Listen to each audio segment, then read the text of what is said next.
പ്രണയം എല്ലാവരെയും ഒരുപോലെ പിടികൂടുന്നത് എന്തുകൊണ്ടാണെന്നറിയോ? അള്ളാഹുവിൻ്റെ ദീനിൻ്റെ നിയമങ്ങളെ അതൊരു ബോർഡർ ലൈനാണ്, നമ്മുടെ പ്രൊട്ടക്ഷന് വേണ്ടിയുള്ള ബോർഡർ ലൈനാണ്. അത് അംഗീകരിച്ചാൽ നല്ലതാണ്, അത് ലംഘിച്ചാൽ ആരായാലും പെടാം. ഇവിടെയാണ് സെക്സിനെ കുറിച്ച് മനസ്സിലാക്കേണ്ടത്. സെക്സ് എന്ന് പറയുന്നത് ബയോളജിക്കലി ഒരു മനുഷ്യൻ്റെ നീഡാണ്, ജൈവികമായ ആവശ്യമാണത്. സെക്സിനെ കുറിച്ച് 2-3 സെൻറ്റൻസ് ഞാൻ പറയാം. ഒന്ന്, സെക്സ് എന്നത് വളരെ പോസിറ്റീവാണ്. സെക്സ് എന്നത് ഒരാളുടെ ആത്മീയതയ്ക്ക് ഉപകാരപ്പെടുന്നതാണ്. സെക്സ് ഒരാളുടെ ശാരീരിക ആരോഗ്യത്തിന് ഉപകാരപ്പെടുന്നതാണ്. സെക്സ് സാമൂഹിക ആരോഗ്യത്തിന് അനിവാര്യമാണ്. പക്ഷേ സ്ഥലവും സന്ദർഭവും ആളും ഒക്കെ മാറിയാൽ ദുനിയാവും വഷളാവും, ആഖിറവും വഷളാവും. അതുകൊണ്ട് എന്ത് ചെയ്താൽ മതി? ബോർഡറുകൾ പാലിച്ചാൽ മതി. ഇപ്പോൾ എല്ലാവർക്കും വലിയ അബദ്ധം സംഭവിക്കുന്ന ഒന്നാണ്, മിസ്റ്റേക്ക് സംഭവിക്കുന്ന എന്താണ്? കണ്ടാലും കൊണ്ടാലും പഠിക്കാത്തൊരു മിസ്റ്റേക്കാണ്. ഈ അതിർവരമ്പുകൾ അംഗീകരിക്കൂല. എന്നിട്ട് അബദ്ധങ്ങൾ സംഭവിക്കുമ്പോൾ എല്ലാവരും പറയുന്നത് എന്താ പറയുക? ഇസ്ലാമിൻ്റെ ബോർഡർ ലൈൻ ലംഘിച്ചാൽ പിന്നെ നിങ്ങൾ മറ്റുള്ളവരുടെ ബോർഡർ ലൈനിൽ പോയി വീഴും. അപ്പോൾ മിനിയാന്ന് ആ കുട്ടി എല്ലാവരും പറയുന്നൊരു പ്രശ്നം എന്താ അറിയോ? പ്രണയത്തെക്കുറിച്ച് ഞങ്ങൾ ഫ്രണ്ട്സ് ആയതായിരുന്നു, സീരിയസ് ഒന്നല്ലായിരുന്നു, പിന്നെ സീരിയസ് ആയി. എല്ലാവരും പറയുന്ന സംഗതി, ഞങ്ങൾ ഫ്രണ്ട്സ് ആയിരുന്നു പിന്നെ സീരിയസ് ആയി. അപ്പോൾ അതിൻ്റെ അർത്ഥം എന്താ അറിയോ? ഇസ്ലാം ഹറാമാണ് എന്ന് പറഞ്ഞ കാര്യം, പരസ്പരം കാണുക, പരസ്പരം തൊടുക, പരസ്പരം ഒറ്റക്ക് സംഗമിക്കുക എന്ന് പറയുന്നത് ഇസ്ലാം ഹറാമാണെന്ന് പറഞ്ഞു. എന്തുകൊണ്ടാണ്?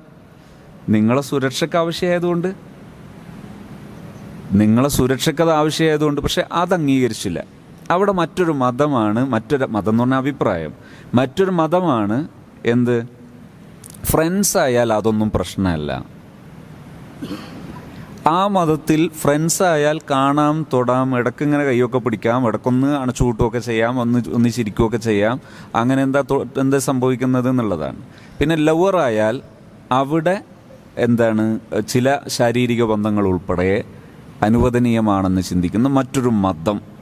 ഈ മതത്തിലേക്ക് ചേക്കേറുമ്പോഴാണ് നമുക്ക് ഈ മിസ്റ്റേക്കുകളൊക്കെ സംഭവിച്ചത്. മനുഷ്യനെ സൃഷ്ടിച്ച, മനുഷ്യൻ്റെ വൈകാരികതയെല്ലാം, ഇമോഷണലെല്ലാം സൃഷ്ടിച്ച സ്രഷ്ടാവ് തന്ന ബോർഡർ ലൈൻ, അത് പാലിക്കുമ്പോൾ സേഫാണ്.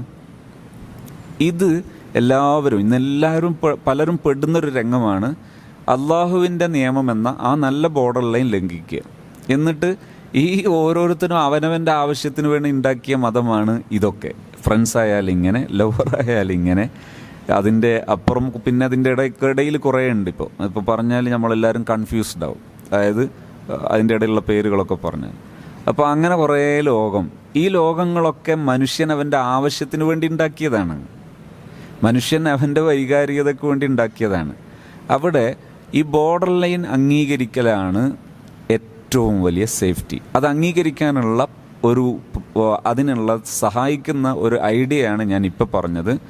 സെക്സിനെ കുറിച്ച് ഇത്രയും കാര്യങ്ങൾ അവെയറായിരിക്കുക. സെക്സ് ഒരു ആവശ്യമാണ്, ഭക്ഷണമൊക്കെ പോലെ മനുഷ്യൻ്റെ ആവശ്യകതയാണത്. അവിടെ ചിലരൊക്കെ പറയുന്നൊരു ന്യായമുണ്ട്. എന്താ അറിയോ? അത് ഞങ്ങളിങ്ങനെ ജോലിക്കും അതുപോലെ ഇങ്ങനെയൊക്കെ ഒന്നിച്ചിരിക്കുമ്പോൾ ഞങ്ങൾക്ക് അങ്ങനെയൊന്നും തോന്നാറില്ല. ഞങ്ങൾ സ്റ്റാഫായിട്ട് അതുപോലെ പഠിക്കുന്ന സമയമൊക്കെ ഒന്നിക്കാറുണ്ട്, അങ്ങനെ തോന്നാറില്ല. അതൊരു ബ്ലണ്ടറാണ്. ഞാൻ പറയാണ്, ഞാനൊരു ഞാൻ കുറേ കാലം 2 വീലർ ഉപയോഗിച്ചിട്ടുണ്ട്. ഞാൻ പറയാണ്, ഞാൻ 10 ലക്ഷം കിലോമീറ്റർ ഓടിച്ചിട്ടുണ്ട്. ഇതുവരെ ഞാൻ വീണിട്ടില്ല. അതുകൊണ്ട് ഞാൻ ഹെൽമെറ്റ് ധരിക്കേണ്ടതില്ല. ഇവിടുത്തെ നിയമപാലകർ അംഗീകരിക്കുമോ?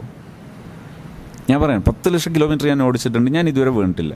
കാരണം ഹെൽമെറ്റ് എന്തിനാണ് ധരിക്കുന്നത്? വീണിട്ട് തലക്ക് പരിക്ക് പറ്റാതിരിക്കാൻ.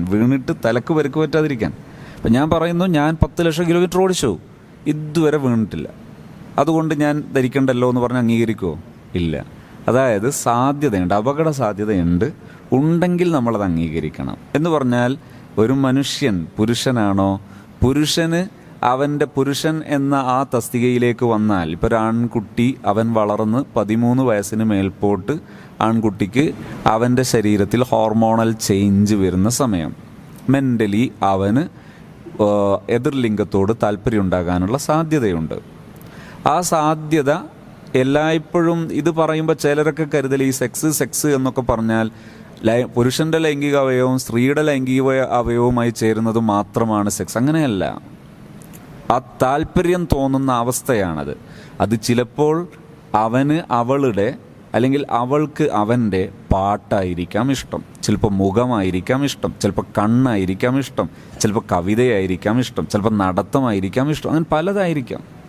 സ്ട്രൈക്ക് ചെയ്യുന്ന ബിഗിനിങ് പോയിന്റ്, തുടക്ക ഇടം, അത് ചിലപ്പോൾ അങ്ങനെ ഏതെങ്കിലും ഒന്നൊക്കെ ആയിരിക്കാം.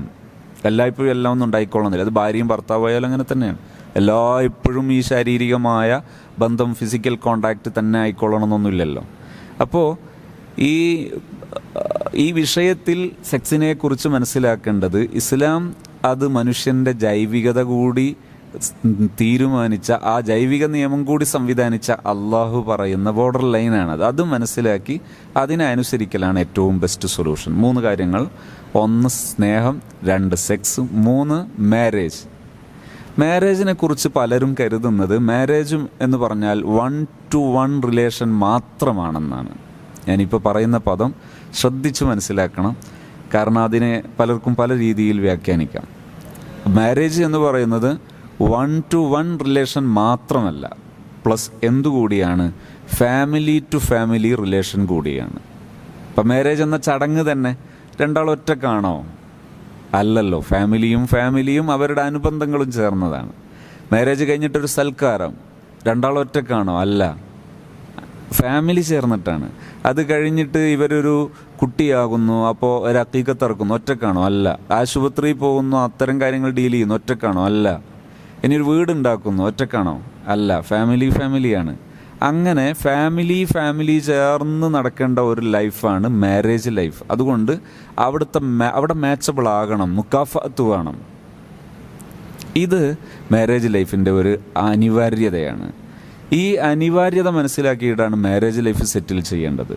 അവിടെ പ്രണയത്തിൻ്റെ പേരിൽ രക്ഷിതാക്കൾക്കൊന്നും ഒത്തുചേരാൻ കഴിയാത്ത, ഫാമിലിക്കൊന്നും ഒത്തുചേരാൻ കഴിയാത്ത, തനിക്ക് സ്ട്രൈക്ക് ചെയ്ത ഏതോ ഒരു നൈമിഷികമായ അതിനു വേണ്ടി മാരേജ് കെട്ടിപ്പടുത്താൽ അവിടെ എന്ത് സംഭവിക്കും? ഒരുപാട് ഒറ്റപ്പെടലുകൾ സംഭവിക്കും. കാരണം മാരേജ് ലൈഫിൽ സാധാരണ ഒരു ഇടപാട് സ്ഥാപിക്കുന്ന സമയത്ത് രക്ഷിതാവ് പറയാറുള്ളത് ഉസവ്വിജൂക അലാമ അമറല്ലാഹു തആല ബിഹി മിൻ ഇംസാക്കിൻ ബിമഅറൂഫിൻ ഔ തസ്രീഹിൻ ബിഇഹ്സാൻ. അതായത് നിനക്ക് ഞാൻ ഈ ഒരു ബന്ധം, ഈ ഇണബന്ധം ഇത് സ്ഥാപിച്ചു തരികയാണ് അള്ളാഹു നിർദ്ദേശിച്ച മാനദണ്ഡത്തിൻ്റെ അടിസ്ഥാനത്തിൽ. അതെന്താണ്? ഇംസാക്കുൻ ബിമഅറൂഫിൻ, നല്ല രീതിയിൽ കൂടെ നിർത്താം. പറ്റാതെ വന്നാൽ തസ്രീഹുൻ ബിഇഹ്സാൻ, നല്ല രീതിയിൽ പിരിയാം. അവിടെ കലഹിച്ച് ജീവിക്കാനുള്ളതല്ല. ജീവിതം ഒത്തുപോകാൻ പറ്റുന്ന ഇടങ്ങൾ എല്ലാവർക്കും ഒരുപോലെയല്ല. പുരുഷനെക്കുറിച്ചും സ്ത്രീയെക്കുറിച്ചും men are from Mars, women are from Venus എന്ന് പറയുന്ന അങ്ങനെ ഒരു പുസ്തകം തന്നെയുണ്ട്, വിശാലമായൊരു പുസ്തകം. അതായത് പുരുഷൻ ഒരു ഗോളത്തിൽ നിന്നും സ്ത്രീ മറ്റൊരു ഗോളത്തിൽ നിന്നുള്ള 2 ജീവികളാണ് എന്നാണ് ആ പദത്തിൻ്റെ സൂചകം. അങ്ങനെ പറയാൻ കാരണം പുരുഷനും സ്ത്രീയും തമ്മിൽ അത്രമേൽ വ്യത്യാസമുണ്ട് മനഃശാസ്ത്രപരമായ അവരുടെ സമീപനങ്ങളിലും ജീവിത രീതികളിലും. പുരുഷനൊരു പ്രശ്നം ഉണ്ടായാൽ കുറച്ച് ഒറ്റയ്ക്കിരുന്ന ഒരു ആശ്വാസമാണ്. സ്ത്രീക്കൊരു പ്രശ്നം ഉണ്ടായാൽ 1000 നോട്ടീസ് അടിച്ച് വിതരണം ചെയ്ത ഒരു ആശ്വാസം. രണ്ടും വ്യത്യാസമാണത്. അവിടെ ഒരു പുരുഷനൊരു പ്രശ്നമായി ഒന്ന് ഒറ്റയ്ക്കിരുന്നാൽ നിങ്ങൾക്ക് എന്തു പറ്റി, നീ അതിൻ്റെ പണി എടുത്തോട്ടെ, ഞാൻ ഇവിടെ ഇരിക്കാം. രണ്ടാമതും ചോദിക്കുമ്പോൾ പറയും നീ അത് അരച്ചോ, അത് ഞാൻ ഇവിടുന്ന് ഇത് ചെയ്തോളാം. മൂന്നാമതും ചോദിക്കുമ്പോൾ ഇയാൾ മറ്റുള്ള തന്തക്ക് വിളിക്കും. അതോടുകൂടെ അപ്പോഴേ എനിക്ക് തോന്നിയിട്ടുണ്ട് നിങ്ങൾക്ക് വേറെ എന്തോ ഒരു കുഴപ്പമുണ്ടെന്ന്, അല്ലെങ്കിൽ ഇപ്പം നിങ്ങൾക്ക് എന്നെ പറ്റിയിട്ടില്ല, ഇവിടേറ്റ് യാതൊരു പ്രശ്നവുമില്ല, മൂപ്പര് എന്തോ ഒരു ബിസിനസ് പ്രശ്നമോ അല്ലെങ്കിൽ ജോലിയിലൊരു പ്രശ്നം തീർക്കാനിരിക്കുകയാണ്. പക്ഷേ ഇതാണ് അവരുടെ വ്യത്യാസങ്ങൾ. പുരുഷനും സ്ത്രീയും തമ്മിൽ മനഃശാസ്ത്രപരമായ നയനിലപാടുകളിലും സമീപന രീതികളിലും ഭയങ്കര വ്യത്യാസം ഉണ്ടാകും. ഈ വ്യത്യസ്തതകളെ മനസ്സിലാക്കി മുന്നോട്ട് പോകാൻ പഠിക്കലാണ്, അതിന് കമ്മ്യൂണിക്കേഷൻ എന്നാണ് ആ സോഫ്റ്റ് സ്കില്ലിന് പറയുക. കമ്മ്യൂണിക്കേഷനാണ് ഏറ്റവും കൂടുതൽ ആവശ്യം. ഇൻഷാ അല്ലാഹ് അവസരം സന്ദർഭം അനുയോജ്യമാകുകയാണെങ്കിൽ മാരേജ് മാത്രം ഉള്ള ഒരു ഭാഗം നമുക്ക് സംസാരിക്കാം. അതപ്പോൾ സംസാരിച്ചാലാണ് ഭംഗിയാവുക, അല്ലെങ്കിൽ വിഷയം കുറച്ച് ഇത് കൂടിപ്പോ, അതിൻ്റെ സ്ട്രെങ്ത് കൂടിപ്പോ. അപ്പോൾ പ്രണയത്തെക്കുറിച്ച് മനസ്സിലാക്കേണ്ടത് മാരേജ് മനസ്സിലാകണം, ലവ് മനസ്സിലാകണം, സെക്സ് മനസ്സിലാകണം. ഞാൻ ഈ പെൺകുട്ടിയെ നിങ്ങൾ മറന്നിട്ടുണ്ടാവില്ല, ആ പെൺകുട്ടിക്ക് എന്ത് ചെയ്തു, ഈ 3 കൊടുത്തതിന് ശേഷം ഞാൻ പറഞ്ഞു, മകളെ നിനക്ക് അവനെ അറിയാവുന്ന ഏക പരിചയം ഇൻസ്റ്റഗ്രാം മാത്രമാണ്. SSLC +1 +2 പഠിക്കുന്ന പെൺകുട്ടികൾ, ആൺകുട്ടികൾ ഇൻസ്റ്റഗ്രാം ID തുറക്കുന്നതിനെക്കുറിച്ച് എൻ്റെ മനസ്സിലുള്ള ഒരു വിചാരം ഞാൻ പറയുന്നു. യോജിക്കാവുന്നവർക്ക് യോജിക്കാം, വിയോജിക്കുന്നവർക്ക് വിയോജിക്കാം. പക്ഷേ എൻ്റെ പലപ്പോഴായിട്ടുള്ള ഞാൻ എത്തിപ്പെട്ട അനുഭവങ്ങൾ വെച്ച് നോക്കുമ്പോൾ ഒരു വ്യഭിചാരശാലയിൽ പോകുന്നതിന് തുല്യമാണ് ഇൻസ്റ്റഗ്രാം ID ഒരു SSLC 8, 9, 10, 11 ക്ലാസ്സിൽ പഠിക്കുന്ന കുട്ടികളത് തുടങ്ങുന്നത് അത്രയും ഗൗരവമുള്ളതാണ്. വ്യഭിചാരശാലയിൽ പോയാൽ വ്യഭിചാരം ചെയ്തോളണമെന്നൊന്നുമില്ല, പക്ഷേ പെടാനുള്ള സാധ്യതയൊക്കെ അവിടെയുണ്ട്. ഇതുപോലെ അപകടകരമാണ്. നിങ്ങളൊന്ന് ആലോചിച്ച് നോക്കൂ. എൻ്റെ സദസ്സിലുള്ളവരും എൻ്റെ ശബ്ദം കേൾക്കുന്നവരും നിഷ്പക്ഷമായി ഒന്ന് ആലോചിച്ച് നോക്ക്. ഒരു 8, 9, 10 ക്ലാസ്സിൽ പഠിക്കുന്ന ഒരു കുട്ടി, അവർക്ക് ഇൻസ്റ്റഗ്രാം IDയിലെ ആവശ്യം എന്ത്? നിഷ്പക്ഷമായി നിങ്ങൾ ആലോചിച്ച് നോക്ക്. ഒരു ഇൻസ്റ്റ IDയുടെ നീഡ് എന്താണ്? എൻ്റെ ശബ്ദം കേൾക്കുന്ന എൻ്റെ പ്രിയപ്പെട്ട കൊച്ചുമക്കളും നിങ്ങളും ഇത് കേൾക്കണം, നിങ്ങളിത് മനസ്സിലാക്കണം. എന്താണ് നിങ്ങളുടെ പർപ്പസ്? എന്താ നിങ്ങൾക്ക് കിട്ടുന്ന നേട്ടം? വൈജ്ഞാനികമായി, ആരോഗ്യത്തിൽ, അല്ലെങ്കിൽ നിങ്ങളുടെ ഏതെങ്കിലും ഒരു മേഖലയിലെ നേട്ടം എന്ത് എന്ന് നിങ്ങൾ എന്നെ കൺവിൻസ് ചെയ്ത് തരണം. നിങ്ങൾ സ്റ്റോറി ഇടാനാണ് അത് ചെയ്യുന്നതെങ്കിൽ ഞാൻ പറയുന്നു, നിങ്ങൾക്ക് എക്സ്പ്രഷനിസം എന്ന് പറയുന്ന മെൻ്റൽ ഡിസോർഡർ ഉണ്ട്. അതായത് നിങ്ങൾക്ക് സ്റ്റോറി ഇടലാണ് നിങ്ങളെ സ്ട്രൈക്ക് ചെയ്യുന്ന ഇൻസ്റ്റഗ്രാം ഏരിയ എങ്കിൽ നിങ്ങൾക്കിങ്ങനെ ഒരു മെൻ്റൽ ഡിസോർഡർ ഉണ്ട്. നിങ്ങൾ നല്ലൊരു ബുദ്ധിശാലിയല്ല. നിങ്ങൾ ബുദ്ധിശാലിയായിരിക്കുമ്പോൾ തന്നെ നിങ്ങൾക്ക് ഡിസോർഡർ പിടികൂടിയിരിക്കുന്നു. അപൂർവമായി ചിലരുണ്ട്, നല്ല ബിസിനസ്സുകളൊക്കെ ചെയ്യുന്ന ചില വിദ്യാർത്ഥികളുണ്ട്. അത് അത്യപൂർവം എന്നോ വേറൊരു വാക്ക് കണ്ടുപിടിച്ചാൽ ആ വാക്ക് ഉപയോഗിക്കേണ്ടതാണ് അവിടെ. അത്രയും ചുരുക്കമാണ് അതിൻ്റെ പേഴ്സൻറ്റേജ്. അത്രയും ചെറിയൊരു പേഴ്സൻറ്റേജിന് വേണ്ടി എൻ്റെ നല്ല ബുദ്ധിയുള്ള മക്കൾ ഇൻസ്റ്റഗ്രാം ID ഓപ്പൺ ചെയ്യണോ?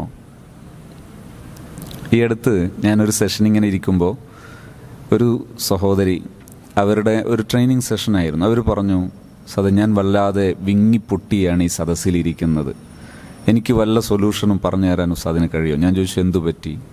എൻ്റെ 8ാം ക്ലാസ്സിൽ പഠിക്കുന്ന 7ഓ 8ഓ ക്ലാസ്സിൽ പഠിക്കുന്ന അനുജത്തി, ആ അനുജത്തി ഒരു വലിയ ഒരു ഗർത്തത്തിൽ ചെന്ന് പെട്ടിരിക്കുന്നു. ഞാൻ ചോദിച്ചു, എന്താണ് ആ ഗർത്തം? പ്രണയം. എന്താണ് പ്രണയത്തിൻ്റെ രൂപം? അവർ പറഞ്ഞു, ഞാൻ എൻ്റെ വീട്ടിലിരിക്കുന്ന സമയത്ത് ഉമ്മയുടെ ഫോണിൽ ഇൻസ്റ്റ IDയുടെ നോട്ടിഫിക്കേഷൻ വരുന്നുണ്ട്, പക്ഷേ ഇൻസ്റ്റഗ്രാമിൽ കാണുന്നില്ല. ഇൻസ്റ്റ ഹൈഡഡാണ്, പക്ഷേ നോട്ടിഫിക്കേഷൻ വന്നുകൊണ്ടിരിക്കുന്നുണ്ട്. അങ്ങനെ ഞാൻ 2 ദിവസം എടുത്ത് യൂട്യൂബ് ഉസ്താദിനോടൊക്കെ ചോദിച്ച് പഠിച്ച് മനസ്സിലാക്കി എങ്ങനെ കണ്ടെത്താം. അങ്ങനെ കണ്ടെത്തി നോക്കുമ്പോൾ 7ാം ക്ലാസ് ആണെന്നാണ് എൻ്റെ ഓർമ്മ. 7ാം ക്ലാസ്സിലെങ്ങാനുള്ള ഈ ഒരു ആൺകുട്ടിയാണ്, ഈ ആൺകുട്ടിയായിട്ടാണ് ഈ ചാറ്റ് ചെയ്യുന്നത്. അങ്ങനെ അത് ആ കെട്ടഴിഞ്ഞപ്പോൾ ഈ പെൺകുട്ടി പറയാണ്, അവൻ എന്നെ പ്രപ്പോസ് ചെയ്തതാണ് എന്ന് പറഞ്ഞാൽ അതിന് നമ്മളെ നേരാംവണ്ണുള്ള ഭാഷയിൽ പറഞ്ഞാൽ വിവാഹാന്വേഷണം നടത്തിയതാണെന്നാണ് പറയേണ്ടത്. പക്ഷേ അങ്ങനെ പറയാൻ സമൂഹത്തിന് കഴിയുമെന്ന് എനിക്കറിയില്ല. എന്നെ പ്രപ്പോസ് ചെയ്തതാണ് 7ാം ക്ലാസ്സിലെ കുട്ടി. ഇതിൽ അസാംഗത്യമൊന്നുമില്ല. കാരണം എന്താണ്? ഒരു പെൺകുട്ടിക്ക് ഒരു 9 വയസ്സ് മുതൽ മേൽപോട്ട് ഈ ഒരു ചിന്ത വരാം. സയൻറ്റിഫിക്കലി ചിന്തിച്ചാൽ അത് വരാം. അത് വലിയ അസാംഗത്യമൊന്നുമല്ല. ഒരു ആൺകുട്ടിക്ക് ഒരു 13, 14 വയസ്സാകുമ്പോൾ ഈ ചിന്ത വരാം. അത് വലിയ അസാംഗത്യമൊന്നുമല്ല, സാധ്യതയുള്ളതാണ്, ബയോളജിക്കലി സാധ്യതയുള്ളതാണ്. അത് വലിയ പറ്റാത്ത സംഗതിയൊന്നുമല്ല. താല്പര്യം തോന്നുക, ഇഷ്ടം തോന്നുക സ്വാഭാവികമാണ്. അപ്പോൾ അവിടെയുള്ള പരിഹാരം എന്താണ്? പരിഹാരം തുറന്ന മനസ്സുള്ള, ഓപ്പൺ മൈൻഡഡായിട്ട് സംസാരിക്കുന്ന, ഓപ്പൺ ടോക്ക് നടത്താൻ പറ്റുന്ന പാരന്റ് ചിൽഡ്രൻ റിലേഷൻ, മാതാപിതാക്കൾ കുട്ടികളുടെ ബന്ധമാണ് അവിടെ ആവശ്യം. ഈ പ്രണയം എന്നത് കൃത്യമായി മനസ്സിലാക്കിയാൽ വളരെ നിസ്സാരമാണ്. ക്യാൻസർ പോലെ. ക്യാൻസറിൻ്റെ പ്രോസസ്സിങ് മനസ്സിലാക്കിയാൽ ക്യാൻസർ നിസ്സാരമാണ്. നമ്മുടെ ശരീരത്തിൽ ഓരോ നിമിഷവും കോശങ്ങൾ വളർന്നുകൊണ്ടിരിക്കുന്നു. പഴയത് ഇല്ലാതാകണം. ഇങ്ങനെ നടക്കേണ്ട പ്രോസസ്സാണ് നോർമൽ പ്രോസസ്സ്. അത് നശിച്ചു പോയിട്ട് അവിടെ പഴയ സെല്ലുകൾ ഡെഡായി കിടന്നാൽ, അവിടെ കിടന്നാൽ അത് മുഴയാകാം, തലച്ചോറിലാകുമ്പോൾ ട്യൂമറാകാം, അങ്ങനെ ഓരോ ഭാഗത്തും. എന്നാൽ ഈ ക്യാൻസറിൻ്റെ വളർച്ചയും നശീകരണവും എന്ന സന്തുലിതാവസ്ഥ നഷ്ടപ്പെടുന്നതാണ് ക്യാൻസറിൻ്റെ അടിസ്ഥാന സ്വഭാവം. ക്യാൻസറിൻ്റെ ശരിയായ പരിഹാരം ആരോഗ്യം നന്നാക്കലാണ്. റേഡിയേഷൻ എന്തല്ല, ക്യാൻസറിൻ്റെ ശരിയായ പരിഹാരമല്ല, താൽക്കാലികമായ മാനേജിങ് ഡിസീസ് ആണ്. ആ ഡിസീസ് മാനേജിങ് ആണ്, അതായത് രോഗത്തെ താൽക്കാലിക മാനേജിങ് ആണ് ശരിക്കും പറഞ്ഞാൽ റേഡിയേഷനൊക്കെ. ശരിക്കുള്ള പരിഹാരം എന്താണ്? ഗ്ലാൻഡുകൾ, നമ്മുടെ ഹോർമോണുകളും എൻസൈമുകളും കൃത്യമായി വളരാൻ, കൃത്യമായി അതിൻ്റെ സന്തുലിതാവസ്ഥ ഉണ്ടാകാൻ പറ്റുന്ന രീതിയിൽ ഭക്ഷണം ഉഷാറാക്കലാണ് ശരിയായ പരിഹാരം. അതാണ് ശരിക്കുള്ള പരിഹാരം. ഇതുപോലെ പ്രണയത്തെക്കുറിച്ചും ശരിക്കും മനസ്സിലാക്കേണ്ടത് നല്ല പാരൻസ് റിലേഷൻ ഉണ്ടെങ്കിൽ വളരെ എളുപ്പം തീർക്കാവുന്നതേ ഉള്ളൂ. അത് ഇച്ചിരി കടമ്പ കൂടി കടന്നതിന് ശേഷം ഞാൻ ശരിയായ പരിഹാരം പറയാം. ഞാനിത് 1-2 കേസുകൾ കൂടി പറഞ്ഞിട്ട് ഞാൻ എൻ്റെ കൺക്ലൂഷനിലേക്ക് വരാം. ആ പെൺകുട്ടി ഉണ്ടല്ലോ, ഫസ്റ്റിൽ വന്ന പെൺകുട്ടി, നിങ്ങൾ മറക്കരുത്. ആ പെൺകുട്ടിയെ എങ്ങനെയാണ് കേസ് ക്ലോസ് ചെയ്തത്? ഞാൻ ആ പെൺകുട്ടിയോട് ചോദിച്ചു, നിനക്ക് ഈ ആളെ പറ്റി എത്ര അറിയാം? ഒന്നും അറിയില്ല. അപ്പോൾ ഫോൺ എങ്ങനെ കിട്ടി? ഫോണ് കൊറിയറായി അയച്ചു കൊടുത്തു. കൊറിയറായി നിൻ്റെ അഡ്രസ്സിൽ അയച്ചോ? നിൻ്റെ അഡ്രസ്സിൽ അയച്ചാൽ വീട്ടിൽ അറിയില്ല. അല്ല, എൻ്റെ അഡ്രസ്സിലല്ല, എൻ്റെ ഫ്രണ്ടിൻ്റെ അഡ്രസ്സിൽ അയച്ചു. ഫ്രണ്ട് ആരാണ്? ഫ്രണ്ട് മറ്റൊരു പെൺകുട്ടിയാണ്. അപ്പോൾ ഈ മറ്റൊരു പെൺകുട്ടി അയച്ചാൽ അവരുടെ വീട്ടിൽ അറിയില്ലേ? അപ്പോൾ മറ്റൊരു പെൺകുട്ടിയുടെ പാരന്റ് ചിൽഡ്രൻ റിലേഷൻ ബ്രേക്കഡാണ്, ഫുള്ളായിട്ട് മുറിഞ്ഞ ബന്ധമാണ്, കലഹപൂർണമായ ബന്ധമാണ്. നിങ്ങളൊന്ന് ആലോചിച്ച് നോക്ക്. ഒരു കുട്ടി ദുഷിക്കുന്നത് ഒരു നാടിനെ ദുഷിപ്പിക്കാൻ മതിയായ ദുരന്തമാണിത്. ആ കുട്ടി അങ്ങനെ ഉള്ളത് കൊണ്ടാണ് ഇത് നടക്കുന്നത്, ഈ റിലേഷൻ നടന്നു. അങ്ങനെ ഫോൺ ഇവിടെ എത്തിയ ഡേറ്റും എല്ലാം ഞാൻ പരിശോധിച്ചു. ഓക്കെ, ഞാൻ അതിന് ശേഷം ചോദിച്ചു, ഇനി നിനക്ക് മുന്നോട്ടുള്ള രീതി എന്തൊക്കെയാണ്? നിൻ്റെ ഫാമിലിയുടെ കൂടെ ജീവിക്കുന്നോ, അല്ലെങ്കിൽ അവരെ നീ സ്നേഹിക്കുന്നു എന്ന് പറയുന്നത് ശരിയാണോ? ശരിയാണ്. ഞാൻ ചോദിച്ചു, ഇപ്പോൾ ഈ 2 ദിവസം നിൻ്റെ കയ്യിൽ ഫോണുണ്ട് എന്നറിഞ്ഞതിന് ശേഷമുള്ള 2 ദിവസത്തെ നിൻ്റെ പാരൻറ്റിൻ്റെ അവസ്ഥ നിനക്കറിയോ? ഈ 2 ദിവസം എന്നെ വിളിച്ചതിന് ശേഷം എൻ്റെ അടുത്ത് വരുന്നത് വരെയുള്ള 2 ദിവസം അവരനുഭവിച്ച ആ ഒരു ദുരന്തം, ഓരോ സമയവും അദ്ദേഹം എന്നോട് പറഞ്ഞു, ഞാൻ എൻ്റെ ക്ലാസ്സിൽ ഈ 2 ദിവസം ഒന്നും പറഞ്ഞിട്ടില്ല. കാരണം എനിക്ക് നാവ് പൊങ്ങുന്നില്ല സംസാരിക്കാൻ. നല്ല ക്ലാസ് എടുക്കുന്ന നല്ല ഒരു സാമർത്ഥ്യമുള്ള നല്ലൊരു ദായിയാണ്, നല്ലൊരു പണ്ഡിതൻ. അദ്ദേഹം പറഞ്ഞു, എനിക്ക് സംസാരിക്കാനേ പറ്റുന്നില്ല. കാരണം അദ്ദേഹത്തിൻ്റെ മകൾ എന്ന ചിന്ത അദ്ദേഹത്തെ ഇങ്ങനെ ആഞ്ഞാഞ്ഞ് കൊത്തിക്കൊണ്ടിരിക്കുകയാണ്, ഒരു വിഷപ്പാമ്പ് കൊത്തുന്നത് പോലെ. അദ്ദേഹത്തിൻ്റെ മാതാവിന് പിന്നെ പറയേണ്ടതുണ്ടോ? അപ്പോൾ ഇവരെ തീയിലിട്ടിട്ട് നീ ഒരു റിലേഷന് പോകുന്നതിന് എന്ത് കൗതുകം, എന്ത് മാനുഷികതയാണ് അതിനുള്ളത്? അപ്പോൾ ഈ കുട്ടിക്കൊരു ചോദ്യം ഉണ്ടാകും മനസ്സിൻ്റെ ഉള്ളിൽ, എന്താണ് സൊല്യൂഷൻ? ഞാൻ പറഞ്ഞു, നീ എല്ലാവരെയും സ്നേഹിക്കാൻ പഠിക്കണം. ആരെ ഉൾപ്പെടെ? നിൻ്റെ മറുവശരിക്കുന്ന ലവറെ ഉൾപ്പെടെ സ്നേഹിക്കാൻ പഠിക്കണം. അങ്ങനെ സ്നേഹിക്കാൻ പഠിക്കുകയാണെങ്കിൽ സൊല്യൂഷനുണ്ട്. അപ്പോൾ എന്താ സൊല്യൂഷൻ? നിൻ്റെ മാതാവിനെയും പിതാവിനെയും, ഒരു പണ്ഡിതനെ, അതുപോലെ നിൻ്റെ ഒരു ഉമ്മയെ ഇങ്ങനൊരു ആയക്കഴത്തിലേക്ക്, ദുരന്തക്കഴത്തിലേക്ക് വലിച്ചെറിഞ്ഞൊരു മനുഷ്യൻ, ആ മനുഷ്യൻ ജീവിതത്തിൽ ഗുണം പിടിക്കുമോ? ഒരു നൈമിഷികമായ സെക്സിന് വേണ്ടി, സെക്സാണത്, പ്രണയം എന്നത്, ഞാൻ നേരത്തെ പറഞ്ഞ ജലദോഷം തന്നെ കേൾക്കണം എല്ലാവരും. ആ പ്രണയം അത് കേവലം സെക്സാണ്. അതിൻ്റെ പേരിലാണ് ഈ മാതാപിതാക്കളെ ദുരന്തത്തിന് വലിച്ചെറിഞ്ഞു കൊടുക്കുന്നത്. ഇത് ശരിയാണോ? ഞാൻ പറഞ്ഞ 3 ഭാഗങ്ങൾ നിങ്ങൾ ആവർത്തിച്ച് പിന്നീട് കേട്ടാൽ മതി. പ്രണയം എന്നതിനെ സൊല്യൂഷനിലേക്ക് വരുമ്പോൾ 3 പ്രധാന ആശയങ്ങൾ: 1 ലവ്, സ്നേഹം; 2 മാരേജ്; 3 സെക്സ്. ഈ 3 സംഗതികളെക്കുറിച്ച് ഞാൻ പറഞ്ഞ വിവരണം, ആ സ്റ്റേറ്റ്മെൻറ്റുകൾ കൃത്യമായി നിങ്ങൾ ആവർത്തിച്ചൊന്ന് കേട്ടു നോക്കിയാൽ മതി. അതിനുശേഷം ഞാനിപ്പോൾ പറഞ്ഞുകൊണ്ടിരിക്കുന്ന ഭാഗങ്ങൾ ഒന്നുകൂടി കേട്ടാൽ നിങ്ങൾക്ക് ഞാൻ പറയുന്ന ആശയം വളരെ എളുപ്പം മനസ്സിലാകും, നല്ല സൊല്യൂഷനാണ്. ഇതിൽ എന്ത് വേണം എന്നതുകൂടി പറയുന്നതിൻ്റെ മുമ്പ് ഒരു കേസ് സ്റ്റഡീസും കൂടെ പറയാം. കേരളത്തിൻ്റെ തെക്ക് ഭാഗത്ത് നിന്ന് ഒരു സഹോദരി, ഡിഗ്രി സൈക്കോളജി ഫൈനൽ ഇയർ പഠിച്ചുകൊണ്ടിരിക്കുന്ന വിദ്യാർത്ഥിനി.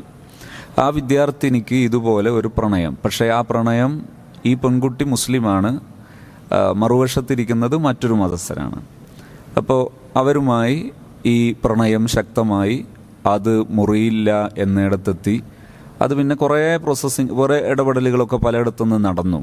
അങ്ങനെ ഈ കുട്ടി വരുന്ന സമയത്ത് ഒരുപാട് മെഡിസിനുകളൊക്കെ കഴിച്ച് സംസാരിക്കാൻ പോലും വേണ്ട വിധം കഴിയാത്ത അത്ര, അഥവാ ചിലരൊക്കെ മദ്യപിച്ചാൽ സംസാരിക്കുമ്പോൾ നാവ് കുഴയും, അതുപോലെ നാവ് കുഴയുന്നുണ്ട് സംസാരിക്കുമ്പോൾ. അങ്ങനെ പശ്ചാത്തലത്തിലെത്തിയൊരു കുട്ടിയാണിത്. അപ്പോൾ ഈ കുട്ടിയോട് ഞാൻ സംസാരിച്ചു തുടങ്ങി. ഞാൻ ചോദിച്ചു, ഈ ബന്ധം മുറിക്കാൻ നിനക്ക് പറ്റുമോ? ഇല്ല, എനിക്ക് പറ്റില്ല. അപ്പോൾ നിനക്ക് നിൻ്റെ പാരൻസിനോട് ഇഷ്ടമാണോ? ഇഷ്ടമൊക്കെയാണ്, പക്ഷേ ഈ ബന്ധം മുറിക്കാൻ കഴിയില്ല എന്ന് പറഞ്ഞു. അങ്ങനെ ഞാൻ ഒന്നാമത്തെ സിറ്റിങ് ക്ലോസ് ചെയ്യുമ്പോൾ അവരോട് ഞാൻ പറഞ്ഞു, നിങ്ങളൊരാഴ്ചയെങ്കിലും നിങ്ങൾ പാരൻസും ഈ മോളും നിങ്ങളൊന്നിച്ച് ഇടപഴകണം. അതായത് ഞാൻ പറയാറുള്ളത് ക്വാളിറ്റി ടൈം. ക്വാളിറ്റി ടൈം എന്ന് പറഞ്ഞാൽ ഒരു 20 മിനിറ്റിൽ ചുരുങ്ങാത്ത സമയം സൗഹൃദത്തിൽ ഒന്നിച്ചിരിക്കണം, സംസാരിക്കണം, ഒന്നിച്ചിരുന്ന് സംസാരിക്കണം.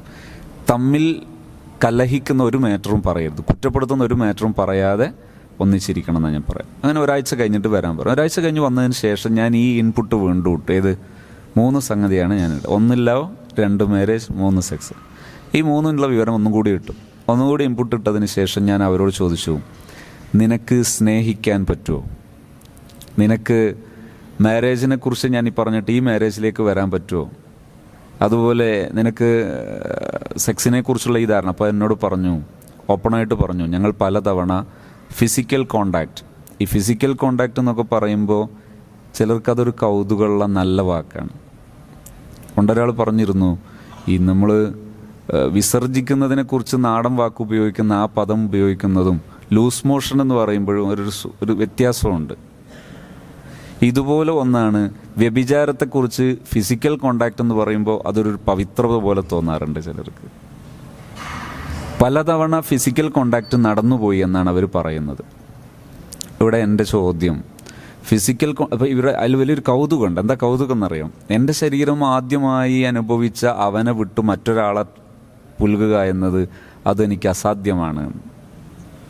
നമ്മൾ മനസ്സിലാക്കേണ്ട ഒരു വലിയൊരു ഏരിയയാണ്. അതായത് നിങ്ങൾ അള്ളാഹുവിൻ്റെ മതം വിട്ടാൽ ഉദ്ഖുലൂ ഫിസ്സിൽമി കാഫ, മതത്തിൽ പൂർണ്ണ കടക്കണം. അല്ലെങ്കിൽ അത് വിട്ട അബദ്ധം തന്നെയാണ്, അബദ്ധങ്ങളുടെ ഘോഷയാത്രയാണ്.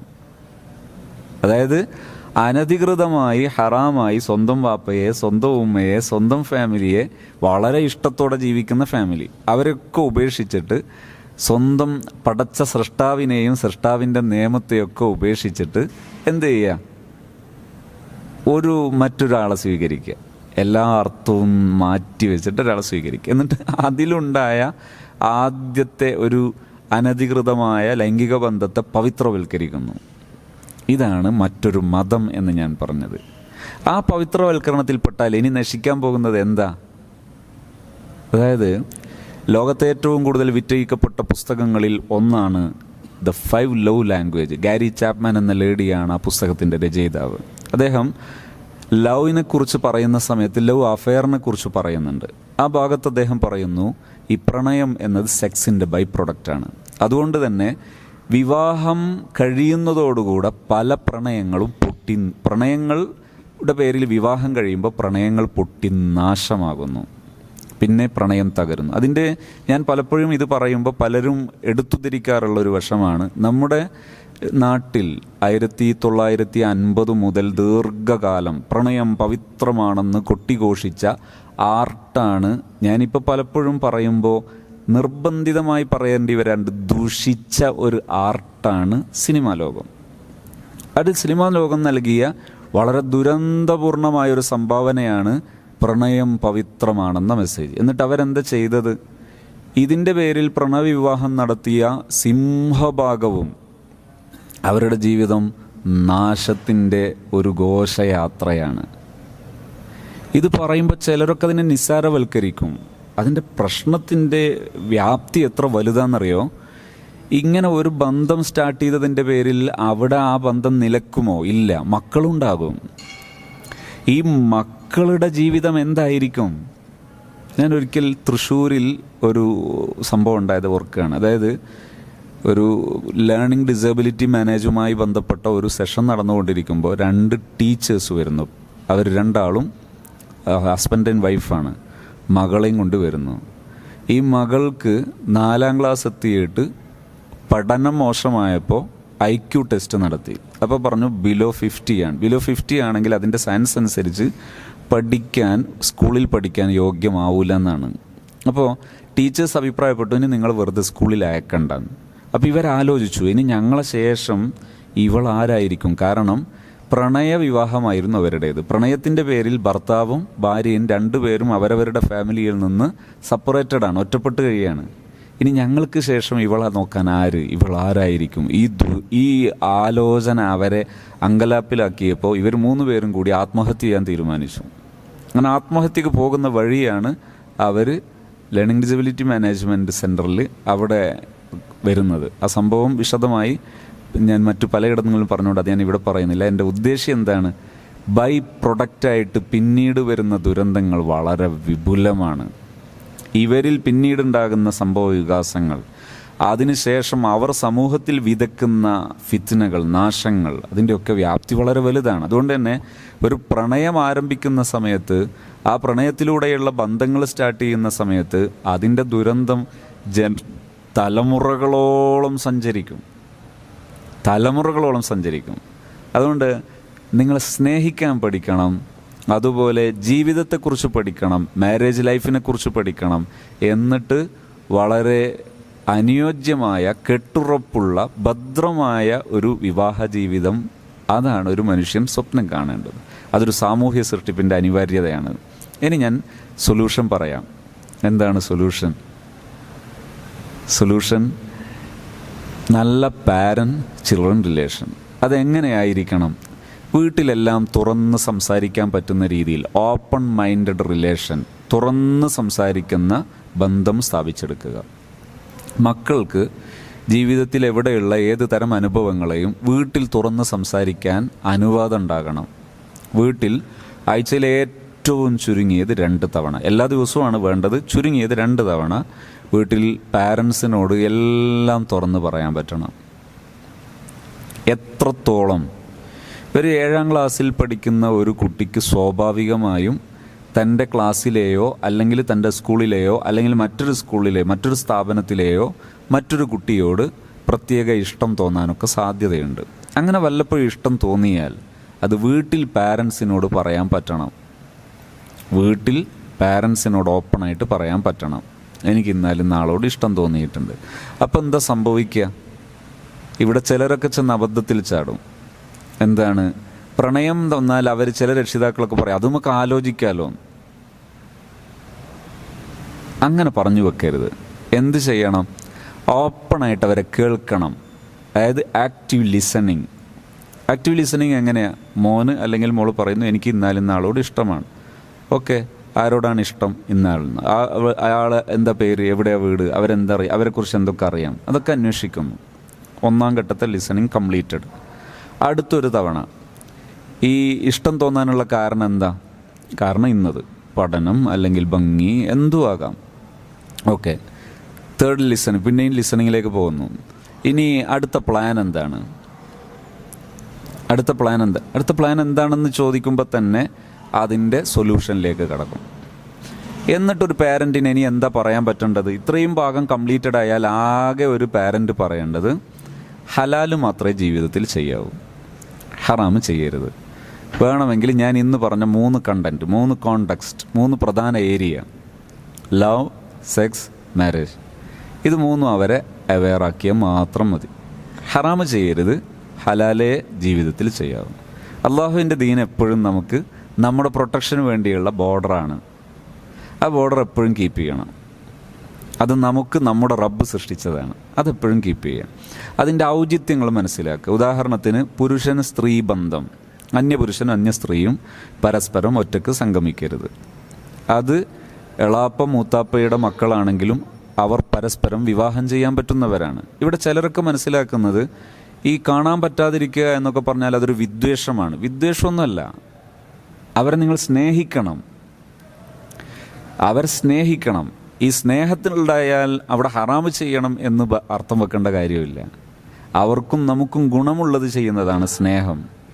അതാണ് മാനുഷിക മൂല്യം, മറ്റത് മൂല്യമല്ല. മറ്റ് ഈ മതം ലംഘിച്ചിട്ട് മറ്റേതൊക്കെയോ മതങ്ങളുടെ പിന്നാലെ പോകലാണ് എന്ത്. ഇപ്പോൾ എളാപ്പയും മൂത്താപ്പയും ആണ്, അതുകൊണ്ട് ഒന്നിച്ചു പോയാൽ കുഴപ്പമില്ല. ഇപ്പോൾ ഈ അടുത്തൊരു ദിവസം ഒരു പാരൻ്റ് എന്നോട് പറഞ്ഞൊരു വിഷയമാണ്. മോനെ സ്ഥാപനത്തിലേക്ക് അയച്ചു, അവനവിടെ നിൽക്കുന്നില്ല, അവന് വീട്ടിൽ നിൽക്കണമെന്ന് പറയുന്നു. അപ്പം ഞാൻ ചോദിച്ചു, വീട്ടിൽ നിർത്തിക്കൂടെ? ഇത്ര നിർബന്ധമുള്ള ഒരാളെ സ്ഥാപനത്തിൽ തന്നെ പറഞ്ഞേക്കണം എന്നതിനെ ഷാഠ്യം പിടിക്കുന്നത്? അപ്പം അവർ പറഞ്ഞു, വീട്ടിൽ നിന്നാലുള്ള കുഴപ്പം നമ്മളെ ഈ ഫാമിലിയിലും പരിസരത്തൊക്കെ വ്യാപകമായി ഇപ്പോഴുള്ള സിറ്റുവേഷൻ ഈ ബന്ധം കസിൻസ് എന്നാണ് ഇപ്പോൾ പറയാം. ഇപ്പോൾ മലയാളത്തിലേക്ക് കുടിയേറിയ പദങ്ങളിൽ ഒന്നായി മാറിയിട്ടുണ്ടത്. ഇപ്പോൾ കസിൻസ് ആയാൽ, അതായത് എളാപ്പ മൂത്താപ്പ മക്കളായാൽ, ഈ പുരുഷനും സ്ത്രീയും തമ്മിൽ കണ്ടാൽ പ്രശ്നമില്ല, തൊട്ടാൽ പ്രശ്നമില്ല. ഒരു ബൈക്കിൻ്റെ പുറത്ത് ഈ പുരുഷനും സ്ത്രീയും ഒന്നിച്ച് യാത്ര ചെയ്താൽ പ്രശ്നമല്ല. ഇങ്ങനെ ചെയ്യുമ്പോൾ, ഒരു 10 ആൾ ചെയ്യുമ്പോൾ അതിലൊരാൾ അവർക്ക് പരസ്പരം ഒരു പ്രത്യേക ഇഷ്ടം തോന്നുന്നു. അങ്ങനെ ഇഷ്ടം തോന്നിയിട്ട് അവർ തമ്മിൽ ഈ കണക്ഷൻ വരുന്നു. ഞാൻ നേരത്തെ പറഞ്ഞതുപോലെ അതൊരു ബയോളജിക്കലാണത്. അതായത് ഒരു പുരുഷനിൽ സ്പേം ഉൽപ്പാദിപ്പിക്കുന്ന സമയമായാൽ, സ്ത്രീയിൽ എഗ് ഉൽപ്പാദിപ്പിക്കുന്ന സമയമായാൽ, ഓവറിയിൽ നിന്ന് യൂട്രസിലേക്ക്, സെർവിക്സിലേക്ക് ഇത് വരുന്നൊരു സമയമാകുമ്പോൾ മൈൻഡിൽ ഉണ്ടാകുന്ന ചിന്താഗതി അത് വളരെ ചെറിയ സെക്കൻഡ്സിലാണ് ആ ഒരു സ്ട്രൈക്ക് ചെയ്യുന്ന മൊമെൻ്റ് വരിക. ആ മൊമെൻ്റ് വന്നാൽ അവിടെ നിങ്ങൾ ഒരു ചങ്ങലയും അതിന് പരിഹാരമല്ല, പിന്നെ ഒന്നും പരിഹാരമല്ല. പിന്നെ ഞങ്ങൾക്ക് ഭാവിയുണ്ടെന്നോ കാണാനും കേൾക്കാനോ ആളുണ്ടെന്നൊന്നും പരിഹാരമല്ല. അതുകൊണ്ട് തന്നെ ഈ അതിർവരമ്പുകൾ ലംഘിച്ചിട്ട് ഇവരിങ്ങനെ ഒന്നിച്ച് യാത്ര ചെയ്യുക, ഒന്നിച്ച് വൈകുന്നേരം പോയിട്ട് പലയിടത്തും സംഗമിക്കുക, ചായ കുടിക്കാൻ പോവുക, എന്നിട്ട് അങ്ങനെ ഈ സംഗമങ്ങൾ എന്ന് പറയുന്നത് അത് വലിയൊരു നേടിയെടുക്കുന്ന വലിയൊരു ലോകമായി കരുതുന്ന നമ്മുടെ പുതിയ തലമുറയിലെ ആൾക്കാരുണ്ട്. അവരുടെ പ്രശ്നം എവിടെയാണ്? അവരൊരാൾ എഡ്യൂക്കേറ്റ് ചെയ്യുന്നില്ല. ഇസ്ലാമിൻ്റെ ഈ ബോർഡർ ലൈൻ എന്താണ്, അതിൻ്റെ ശരിയായ ഔചിത്യങ്ങൾ എന്താണ്, അതിൻ്റെ ശരിയായ മോട്ടോ എന്താണ്, അതെന്താണെന്ന് എഡ്യൂക്കേറ്റ് ചെയ്യുന്നില്ല. അവിടെയാണ് പ്രശ്നം. ഞാൻ എൻ്റെ പ്രിയപ്പെട്ട കൂട്ടുകാരെ, എൻ്റെ ഇപ്പോഴും ഈ ശബ്ദം കേൾക്കുന്നവരും തുടർന്ന് എൻ്റെ ശബ്ദം കേൾക്കാൻ സാധ്യതയുള്ളവരെയും കൂടി ഉദ്ദേശിച്ച് ഒരു ഭാഗം കൂടി പറയാൻ ആഗ്രഹിക്കുകയാണ്. നിങ്ങൾക്ക് ചിലപ്പോൾ പഠിക്കുന്നതിൻ്റെ പേരിൽ, ജോലി ചെയ്യുന്നതിൻ്റെ പേരിൽ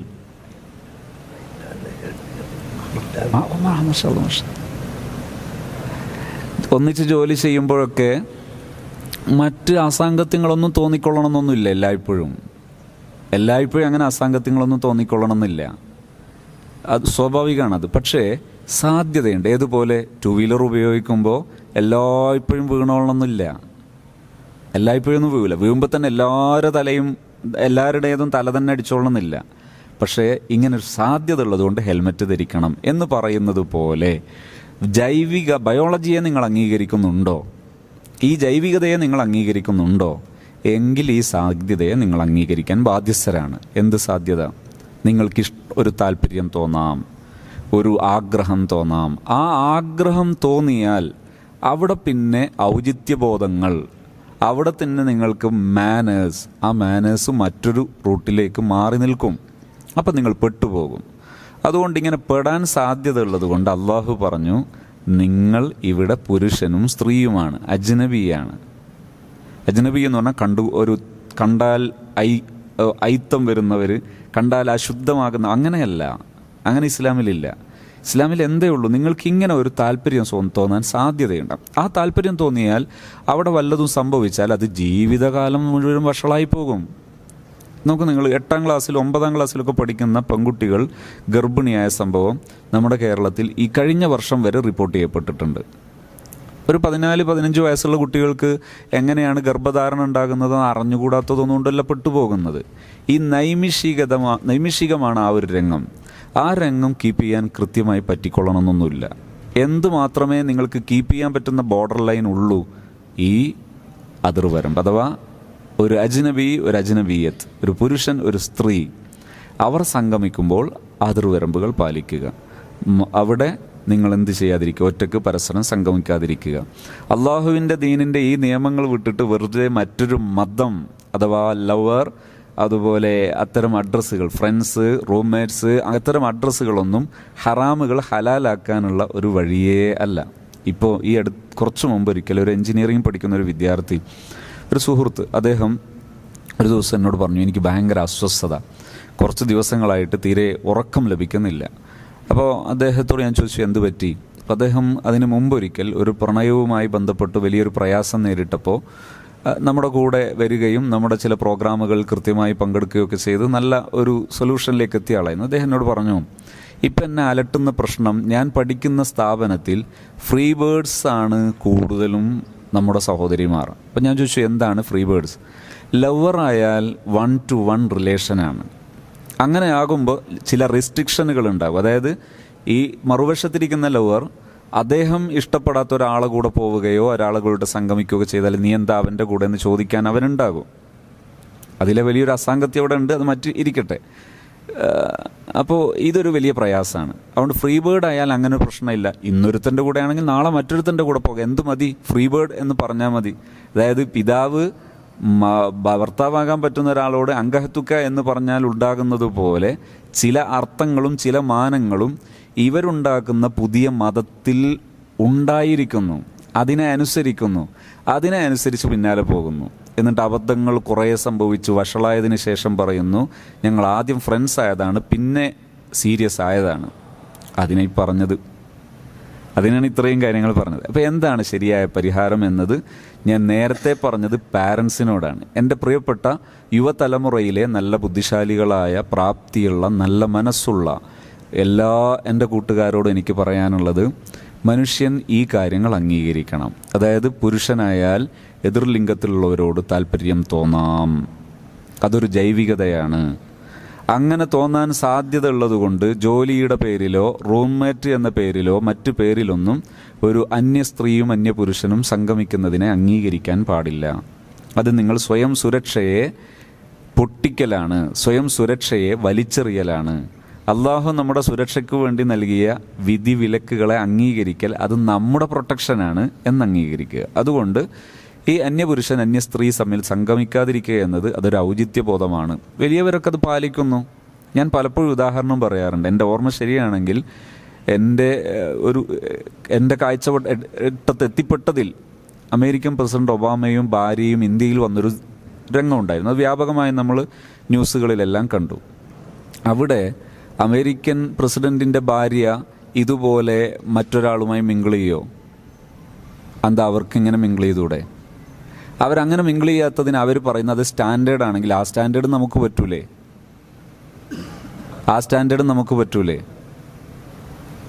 ഇതൊരു സ്റ്റാൻഡേർഡാണ്. മിങ്കിൾ ചെയ്യുന്ന സമയത്ത് ഈ ഔചിത്യങ്ങൾ പാലിക്കുന്നത് സ്റ്റാൻഡേർഡാണ്. അത് ഇസ്ലാം നിയമമാക്കി പറഞ്ഞു, എല്ലാവർക്കും നിയമമാക്കി തന്നു, എല്ലാവർക്കും ആവശ്യമുള്ളതാണ് സ്റ്റാൻഡേർഡ്. അത് നമ്മളും കൂടി അംഗീകരിച്ച് ആ ശരിയായ വശത്തിലൂടെ സഞ്ചരിച്ചാൽ, ശരിയായ ദിശയിലൂടെ സഞ്ചരിച്ചാൽ നാം സുരക്ഷിതരാണ്. ഇൻഷാ അല്ലാഹ് ഇതിൻ്റെ ബാക്കി ഭാഗങ്ങൾ തുടർന്ന് അടുത്ത ദിവസങ്ങളിൽ നമുക്ക് ചർച്ച ചെയ്യാം.